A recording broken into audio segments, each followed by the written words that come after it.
রবীন্দ্রনাথ ঠাকুর 1861 সালের 7th of May মানে বাংলা 1268 সালের 25শে বৈশাখ কলকাতার জোড়াসাঁকো ঠাকুর বাড়িতে জন্ম নিলেন। তিনি ছিলেন বাবা দেবেন্দ্রনাথ ঠাকুর আর মা সারদা দেবীর 14 নম্বর সন্তান। ভাবুন একবার, সেই সময়ে এই ঠাকুর পরিবার ছিল বাংলার কালচার, ধর্ম আর সমাজ সংস্কারের একেবারে প্রথম সারিতে। জোড়াসাঁকোর এই ঐতিহ্য আর কালচারে ভরা পরিবেশটাই কিন্তু তার ছোটবেলার মনটাকে গড়ে দিয়েছিল। ঠাকুরবাড়ির ভেতরের পরিবেশটা ছিল তখনকার দিনের থেকে অনেকটাই আলাদা। গতানুগতিক প্রথার বাইরে সেখানে শিল্প, সাহিত্য, গান, বাজনা, নাটক এই সব কিছুর চর্চা ছিল একটা ডেলি অ্যাফেয়ার। এই রকম একটা ক্রিয়েটিভ মাহলে তিনি বাংলার ইংরেজি সাহিত্যের সঙ্গে পরিচিত হন। নিজের দাদার বৌদিদের কাছে গান আর অভিনয়ের শিক্ষাও পান। এই কালচারাল মেলবন্ধনটা তাকে স্কুলের বাঁধা ধরা পড়ার বাইরেও এক অসাধারণ শিক্ষা দিয়েছিল।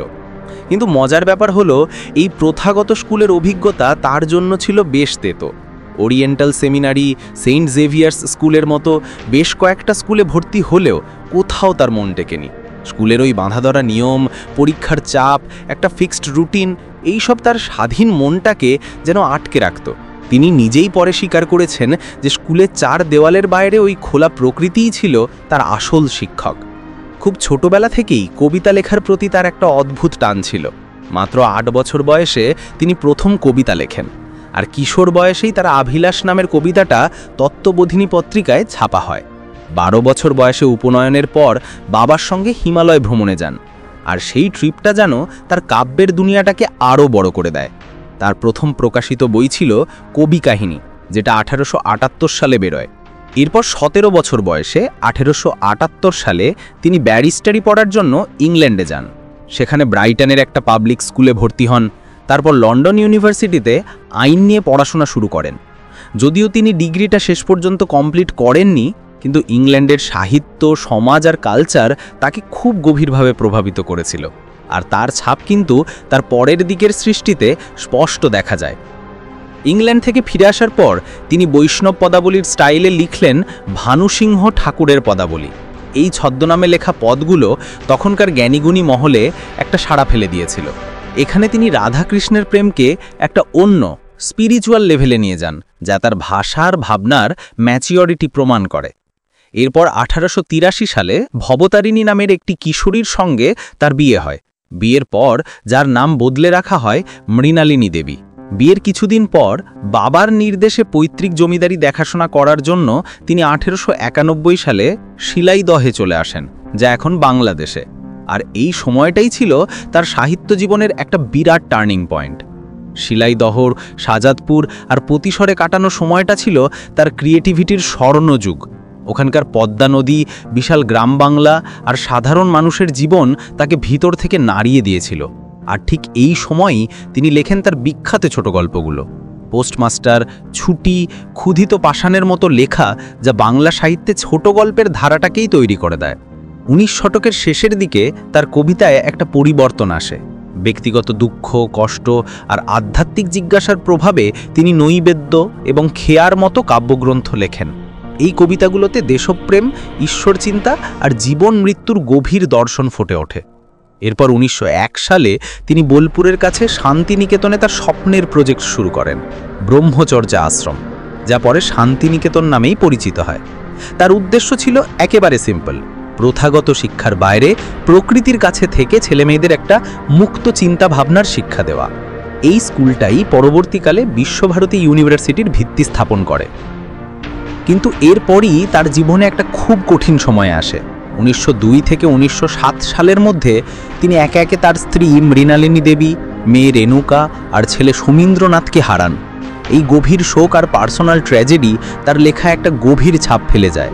এই দুঃখই তাকে জীবনের অনিত্যতা আর আধ্যাত্মিকতার দিকে আরও বেশি করে মনোনিবেশ করতে সাহায্য করেছিল। 1910 সালে প্রকাশিত হয় তার অন্যতম শ্রেষ্ঠ কাব্যগ্রন্থ গীতাঞ্জলি।